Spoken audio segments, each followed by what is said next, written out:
Hey guys, welcome to Executive Espresso. I have a great guest today. We're going to talk about what's the shocking truth of why follower count really doesn't equal growth.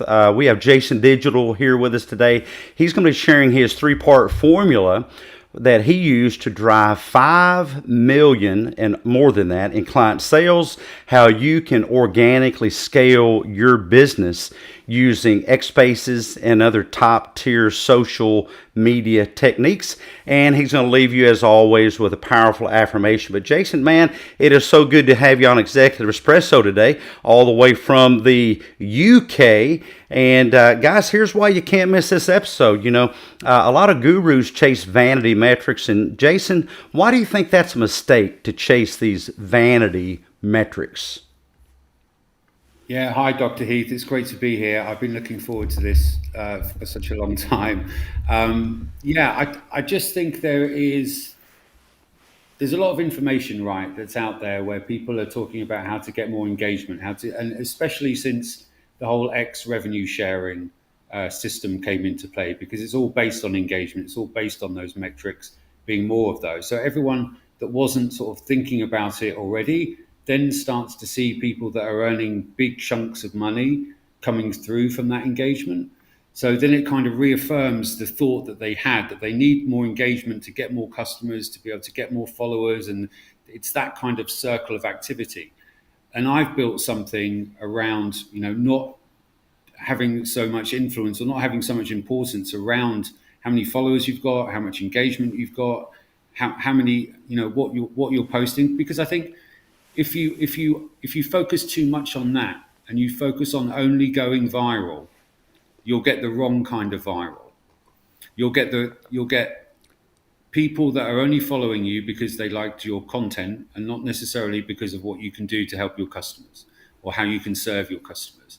And that content isn't really often tied together between customer and, it's used gaming the algorithm or gaming like questions or doing all that kind of stuff to be able to get that traction. And it feels really artificial. And I think what happens is you go down that route and 6 months later, you've got an audience that's trash.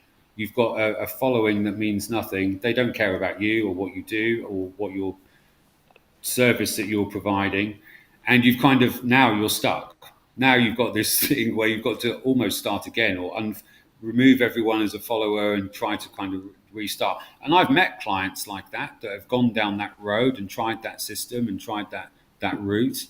And I just think, you look at my content, you see 4, 5, 10 likes on a post or something. And I'm working full time on X. That's my full time gig, helping people, grow their businesses. So you want to see the proof, it's on my profile. I'm not going viral. And I really don't care about that stuff. It's more about how do I get more people to see me? How do I get more people to trust me? And how can I show my credibility that I know what I'm talking about? And having this system and set up and everything is the next step of that. But I think that's the thing that I'm fighting against every day, is the kind of the mentality of people thinking that engagement equals growth in every sense of the word, not just profile growth, but business. Customers just come to you, DMs get full. Let me tell you now, that doesn't happen. So it's about taking more control of it and not letting the algorithm do all the work. It seems like what I've seen is a big rat race, especially on X. I'm sure it's this way on other social media platforms, but it's really a bit of a rat race when I think if you want to just have a lot of followers and do nothing with them, then that's okay. You'll get the numbers. But I think you have to choose the rat race or the relationship.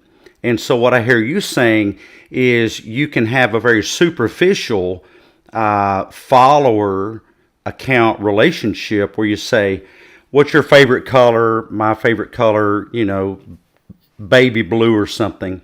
But that doesn't mean that you have a deep relationship, nor that you'll ever have a deep relationship. All of these reply guy questions and all of these, they call it, I guess, engagement farming questions. Maybe I don't have a good definition of that. You can let me know. But I like to, for me, and give me your feedback in this. I don't mind a critique, call me selfish, using you here on my show to get advice. But you guys, if you want some advice, drop your questions in the chat. I'll pull them on screen, and Jason will tackle them. I'll kind of weigh in if I have something I think may be useful. But I like to do things related to mindset. And I like to think outside the box about helping people think about their mindset. So you'll never see me say, what's your favorite color? What's your favorite animal? What are you having to drink this morning? That kind of thing. Because unless I can in some way relate it to my brand of mindset. Because I'm really trying to leverage the platform to get people into a deeper relationship and join my Mindset Masterclass where we take a deeper dive in that. And so I'll do this lateral thinking question and I'll post that because those are hard. Those take some time. Those take some mental energy and sweat. But my belief is if you will do that kind of deep thinking, it's going to help you figure out other puzzles of life. So when I post things like that, I always try to relate it to the brand of mindset, even though I am looking for engagement, I'm looking for responses. But I guess I would say I'm hoping for responses that have some meaning to them. I don't know. What do you think, Jason? Yeah, I think it's having positioning it in that way. I think it always does well. And I think in terms of how you position yourself, I hear Dr. Heath and I think authority. And that's because I listen to your spaces and I'm involved in there and about the conversations that happen in there. Even if I'm working and doing it in the background, I know that you are someone who knows what they're talking about. And it's going to be a good conversation where you are able to enlighten people and have that kind of aha moment with people where they're like what's really powerful is just hearing people say, oh, you know what, I never thought of it like that. And I think if you can get that, and one way to do that I would suggest and I would think about is instead of doing a question that you would post out, I would do like a 30-second space. Wow. I would I've never even once thought about that. A 30-second space. That's amazing. Yeah. I would do a 30-second space and record it. And that was your post. And you just put, listen to this and tell me what you think. Because what that's doing is dialing back to the audience that like me, really respect you and understand you and like your voice. And your voice feels like a blanket that's of authority that comes around. So when you talk through that, the mindset, whatever the issue is or whatever the conundrum is or whatever the sort of problem that you're coming to people with, getting them to think about it, I think it comes through from your voice a lot more, it's much more influential. It will hit home a lot harder with people because they're used to hearing you and they know hearing your voice is the voice of authority. So it's not about getting people in a space or talking about, anything in depth. It's just about keeping that nugget of the question in there. And then it's at the end, what do you think? Let me know in the comments what you think. And I think you might be surprised. You might get some responses that are either voice notes or people doing their own sort of spaces and doing that. I think spaces are just so untapped. There's so much more we can do with it. And we all end up doing, and we're all guilty of this, we all end up doing like a similar sort of format stuff because it's what we know and it's what we're comfortable with. But I think we can sort of push it a little bit further and use it in ways like that, where we can leverage the authority and voice that you have and use it for your content in that way. Yeah, you know what? Don't just try one post and it doesn't. I'm going to do it. Slack. You guys heard it here. But try 5 or 6. See how it gets on. I'm here with Jason for less than 6 minutes, and he's already dropping value. You guys, I appreciate you watching. Hop over to the chat and drop your question here. We're looking forward to your questions for Jason. I asked him one question, and in 30 seconds, he came up with an amazing jewel of an answer. And what I noticed about spaces is that they're full of noise on X. For those of you not familiar to X, because we're live streaming to LinkedIn, YouTube, Facebook, in my Mindset Masterclass and to X. So if you're not familiar with X, guys, thank you for joining. That's fine. But on X, there's this thing called Spaces, which is like a audio program. It's like an old radio show where 10 people can have a mic and there can be a host and 2 co-hosts.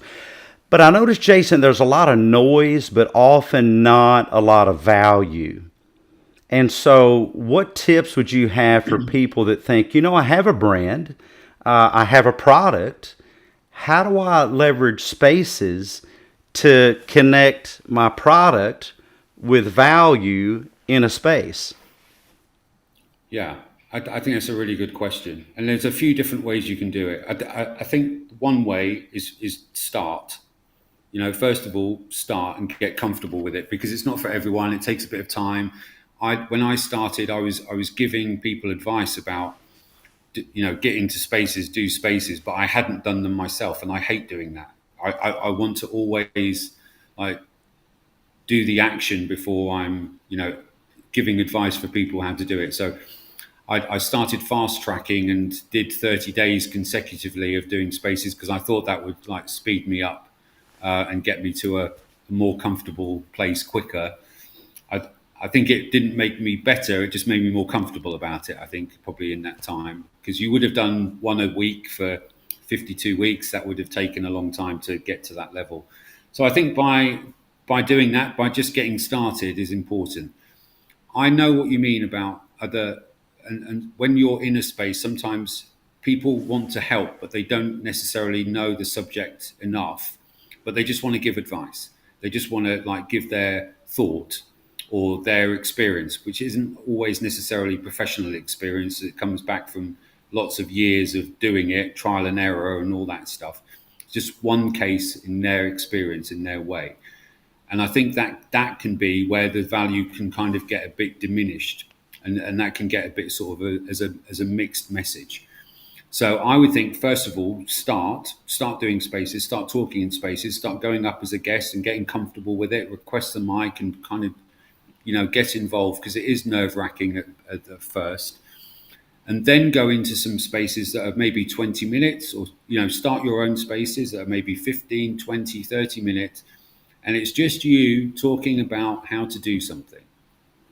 It's just you showing your experience on how you do something in your professional work. Now, that might not be as engaging as having people up on stage and talking about it. But what this can do is create a series of content that you could then use as a thread about your, top 5 tips or something, and you then turn that into an article. It's all about sort of repurposing what you can do and turn it into a small series. And if it's just you talking, it's just your experience, and you start to get known and recognized and seen as the voice of authority in your area. When you start getting people coming up on stage and talking, that is it can be, complicated. It can be dangerous. It can be complicated. As I've done these, you've done these. We know what it's like. It can be a little bit of a lottery as to what's going to come next. That makes it exciting, and that makes it interesting, and that's good for the people listening. It's good for us, keeps the adrenaline going, all that kind of stuff. But I think when you're trying to show who you are and what you're about and your experience and how you've helped people, just think of the top 5 problems that your customers or clients have had. Write those down and do 5, 20-minute spaces on that, and then just keep repurposing it. You could drop all of those into a comment on one of your posts. You could use that as a thread. You could put all that stuff into an article. You could repost it on another platform. You can do all this other stuff with it. Think about not just the one hit. I'll do this one thing, get this one thing done, and now I've done it, I can go to bed or something, or go and have a lay down. Just think about how you can keep using it and how you can keep adding to it in that way. So I would think that way around first, and then I think you can get to doing, having guests and having, more people coming up and asking to request a mic and having sort of random, open Q&A or something, But at the beginning, I think it's about, showcasing what you're about, what you do. It really is, and you're right. There's so many different iterations of how spaces can work. One of them is that I don't see a lot of is kind of a take of the actor studio, where you may have, some Dan Rather or something interviewing Robert Downey Jr., and the audience is just there kind of as flies on the wall. And so you can do a space where it's just understood, and you can actually make a graphic or put it in the chat bubble, portmanteau chubble, put in the chat bubble, the chubble, and let people know that this is just a conversation, a bit of a a coffee table conversation between me, the host, and this other featured guest. Or you can have a panel, an expert panel that is solving a problem. Or one of the things that I think would be valuable is keep a list of customer complaints, and do a FAQ space, a frequently asked question space, where you're literally solving the complaints of a particular customer.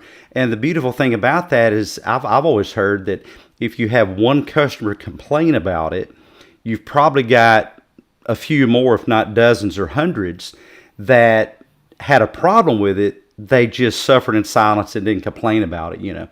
And so I think you kind of have to think outside of the box. And Jason's right. I do 6 spaces a week, Monday through Saturday. And then I do 2 live streams a week. This one on Friday, and Monday is Monday Mindset Mojo. And a lot of that is just to kind of keep myself acclimated to speaking out loud, to organizing my thoughts. And gosh, who's the guy? What's the guy's name that wrote the book? There's a great book in sales called "You Can't Teach a Kid to Ride a Bicycle at a Seminar." I kid you not. Sandler. And so I would look at spaces as kind of his framework is 100 tries will get you 1 sale. So if you do 99 spaces, the 100th space, you'll probably knock it out of the park. But don't expect to knock it out of the park. Goodness, I've probably done 500, 600 spaces or something like that so far. And I usually don't knock it out of the park, but I do it anyway. And so if you'll start out with a mindset that the first 99 spaces or podcasts or conversations are just working my way up the ladder of success, and you're just trying to get to that 100th episode. Spaces now can become podcasts, by the way, or that 100th space, and then, well, you'll probably knock it out of the park, or maybe you won't, but at least you got there, and you're probably, maybe not 100 times better, but 2 or 3 or 5 or 10 times better. Well, let's see. Let's talk about this 3-part formula, Jason, that you used to drive over 5 million in sales. Yeah. Well, yeah. I feel like I want to go back and talk about what you were talking about, but I just either way you want to go, my friend. But yeah, it's really good points. I have started doing like a fireside chat, which is similar along the lines of having one guest and having one person. It's a sort of more in depth, like Joe Rogan type style, having a conversation with someone that's just relaxed, And so, yeah, I totally get that. And I see a lot of people that just quit after 5 or 6 or 10 or 20 or 30. So anyone listening to this or watching this or, thinking about it, it is about the long game. It's about, putting in the reps, and, you get better by doing more of it. It's unfortunately, we're in this world where we're all evaluating each other, and we're all looking at like numbers on people's posts and things, or how many people tuned in. And if we see big numbers, it might make us stop doing it because we only had small numbers. It's just like we need to delete the numbers out of social media. Like, really, that needs to go. Really, we've had enough of all that. The psychological trick that is I'm over it. So yeah, in terms of, sorry to go on a rant. Well, no, you're right about that because a number at some point. Here's what people don't understand is if you have an account and you have a 50 to 100 people that follow you, but you have a deeper relationship with those people, You recognize their PFP, their picture for proof, their little account icon. You know something about them, and even if it's just one thing, if it's two things, it's even better. That when you see them pop up as a reply, as a like, and it reminds you of some aspect of them as a human, then that is so much better than an account of hundreds of thousands, and you know almost nothing about most of them. I remember Dale Carnegie, my dad. I found this, I was rooting around my dad's sock drawer when I was a kid. And I found this old tattered copy of, what was his name? Dale Carnegie. I started to say Andrew Carnegie. That's a different guy. Dale Carnegie, How to Win Friends and Influence People. And it is so really anti follower. He would not be a big fan of calling followers on Facebook or elsewhere friends, because I remember from over half a century ago, it's really hard to imagine the mathematics since I'm only 29 or so, but half a century ago, he said, you cannot have more than, I think he said, 3 to 4 good friends. These are not friends unless you know something about you, unless you know something about them, you care about that aspect of them. And I just had a business owner. He's $1 million business owner that said, one of the things I do, he said, Doc, one of the things I do, even though I don't supervise this guy, I supervise the person that supervises them. If I know they've missed work, if I've heard they've had a family illness, if I haven't talked to them in a while, I will try to remember something I know about them, and if I don't know it, I'll ask their supervisor, "Hey, what is the name of their son, by the way? Because I heard he was in the hospital." And then I'll call them and I'll say, "Hey, how's your son Tom doing?" Now, you know what? If you can reach out to people on social media and you have that depth of knowledge about who they are, then that is far more valuable than having 1,000 times that followers. What do you think, Jason? Yeah, well, I think this is what we need to do. This is why we need CRMs. If you don't have the person to be able to help you get the answer, it's about taking notes when you're having those conversations with people. And this kind of leads into the 5 million thing. It's about having more conversations with people. That the only way any of that stuff worked is just about having those conversations and having those conversations with the people that were following me.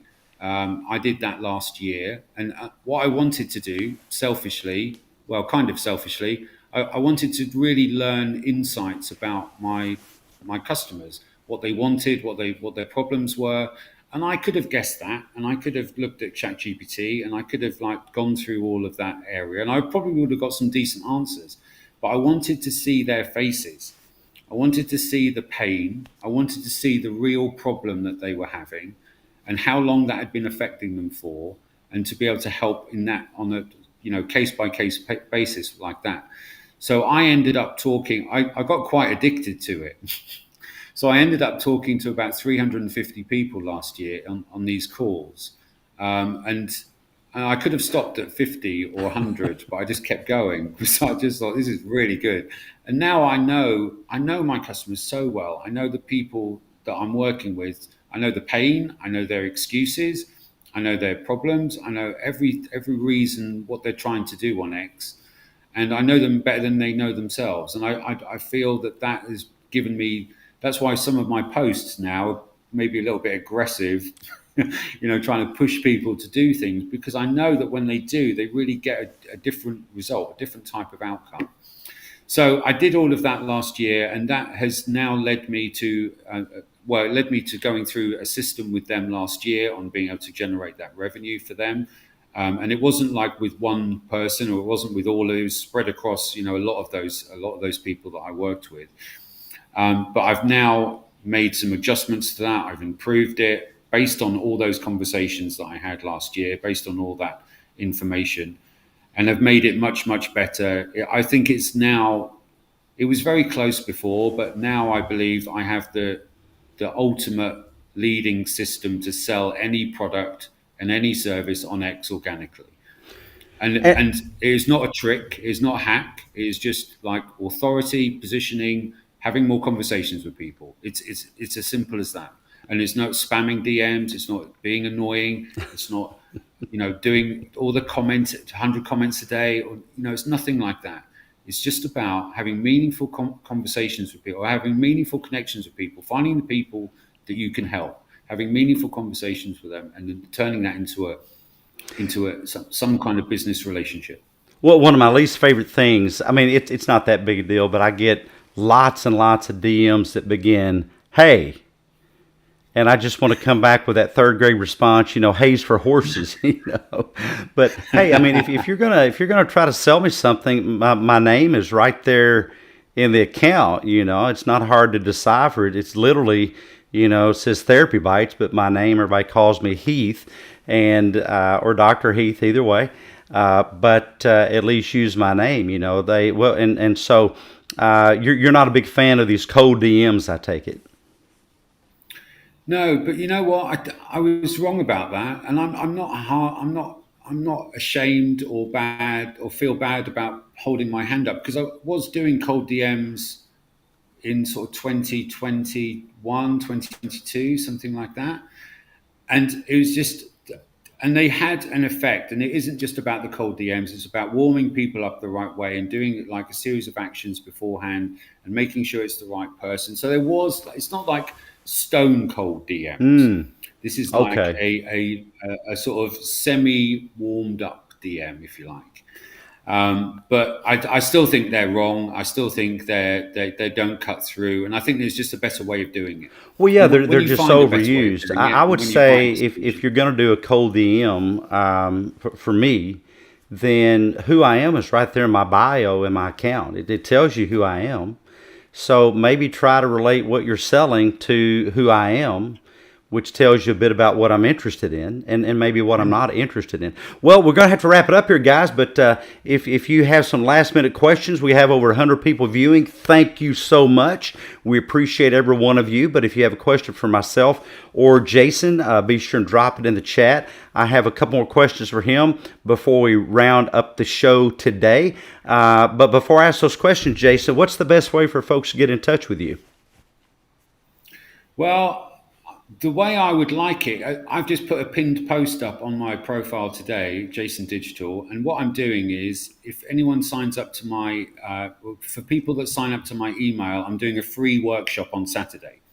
So the easiest way to be able to get some value from this and to explore in more detail is to be able to sign up for the newsletter, and you'll get an invite for the free workshop that I'm doing on Saturday. I'm doing it on Zoom. I'll do it in front. Hopefully there'll be hopefully there'll be some people that come along, but then I can help people more individually, more specifically. Like I feel like that's when I'm able to do my best. I can give my best value when people tell me what their problem is, and I can sort of address it directly. That's fantastic. What an opportunity. Thanks What very an much. opportunity. Hey there, Amy. It's good to see you here. Thank you so much for that compliment. Amy says that Jason is dropping some great insights there. I completely agree. What's one thing you had wrong before you educated yourself on the field that you're in, Jason? What's something that you kind of had to correct your thought process about?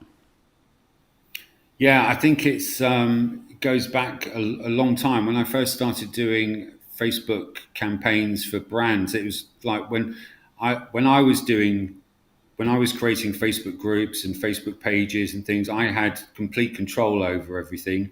When you're doing them for people like L'Oreal and MasterCard and Coca-Cola and stuff, you don't get the level of control. And I think it's the thing that the thing that I was wrong about, or the thing that I'd I was kind of teaching them as well in that way, is that if you build it, they will come. It doesn't necessarily, Ah, like, you can spend all the money on the app, you can spend all the money on the content, you can go into writing like a lot of work, a lot of work putting the content in. Doesn't necessarily mean that it's gonna explode in the right directions. Often it doesn't. So just think about not just what you're building, not just about the content, but and that's what I was going back to at the beginning, really, about distribution. How can you repurpose this content to keep it working for you over and over and over again? How can you keep thinking about that one good piece of content? How can you split that into 5 different things? Maybe it's a 30-second space. Maybe it's a voice note. Maybe it's a comment on someone else's thing. Maybe it's another longer space. Maybe it's a collaboration you can do with someone. Maybe it's an article. All these different types of things that you can create around it. So don't think that building it is going to be enough. It's By the if way, you build it and they will come, it just doesn't work.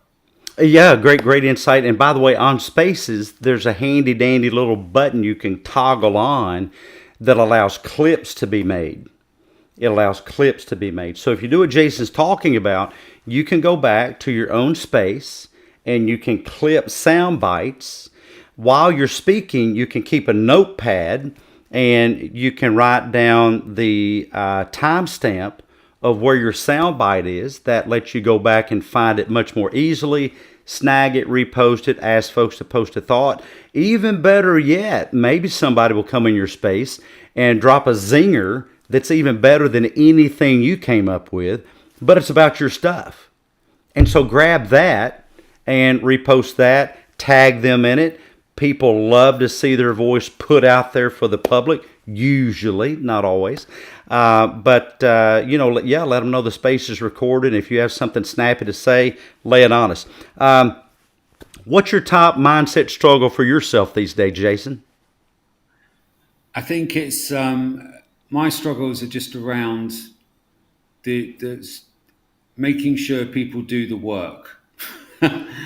I teach things in 3 different ways. I teach things in a group capacity. I teach things on one-on-one, and I actually do the work myself for clients. So it's 3 different ways of sort of working with me. The one that's most alien to me and the hardest one for me is teaching things in a group activity. And so I think that's where I'm kind of, I'm used to teaching people and then they go ahead and do it all. And it all works and it all comes back and they're all singing and dancing because it all is all working great. Unfortunately, that doesn't always happen. And that's where I've struggled with my mindset. Start thinking, why are people not coming? Why are people, not doing the work? Why have they not done their homework this way? So I can't rely on any of that stuff. I can just do my best, give my best amount of value that I can in those environments. And not doubt myself, because the other 2 pieces are providing the results. The other 2 pieces are constantly showing me that, okay, this does work and you shouldn't think like that and you don't have doubts because this person really appreciates you and loves what you're doing. And this is, having a great result for them as well. So when you sort of teach in those environments in those ways, you may have some, struggles from a mindset perspective. And I think I've definitely seen that this year because that's really what I've been doing since the end of January. Is I've set those kind of 3 structures up for how I go in depth on it. And you just have to focus on the people that want help and really want help, and that you can get the result for. And the others just kind of, they sort of take care of themselves. Absolutely. And by the way, guys, here's my tip for the day. Instead of calling it doubt, call it a hypothesis. Just because you think it doesn't make it accurate. And so relabel from using the word doubt to using the word hypothesis. Expose your hypotheses about yourself, about your capabilities, about your future to evidence. And see if someone could take you to court and convict you of the doubt that you're accusing yourself of. Well, Jason, let's leave our folks with some positive affirmation, some word of encouragement today. What do you say? Yeah, I think just let people know that everyone starts at 0. Wherever you are, whatever you're doing, it's just about getting started. And as Dr. Heath was saying, it's going to take some reps to be able to get to the place where you feel comfortable, the place that you can help other people. You're going to have to put those in, but everyone starts at 0, so don't be afraid of that. And as something I always, round off my spaces with, in life and in business, it's all about your next move. And it's just about, taking that next step, doing that next post, having that next DM, getting that next person on a call. And once you've got a momentum happening in there, it's an incredible place to. X and social platforms can be an incredible place to work when you've got a system that's working in that way. So it's always one step away. Don't think about the negatives. Just keep thinking about those next positive moves. I love that. I love that. Take the next step. You cannot move forward standing still. There's some success mathematics for you. Take the next step. You cannot move forward standing still. Jason, thank you so much for being here. Thank you guys for being here. I appreciate you. If you have questions after the show, you can hop over to Jason and send him a DM. If you have a question for me, you can do the same. I welcome each of you to my Mindset Masterclass. You can go and get a free lifetime membership for now. They won't always be free, but it's at school.com/mindset. That is SKOOL.com/mindset. We'll see you on Monday at 7 a.m. Memphis time, U.S. time, 7 a.m. Guys, for Monday Mindset Mojo, we'll have a panel. There's 6 powerhouse speakers there, and be taking your questions and tackling another area of mindset for success. And so that'll show up in my feed here, and it's always posted on Mindset Masterclass. Go out there and have a great weekend, guys. We'll catch you next time. Bye-bye now.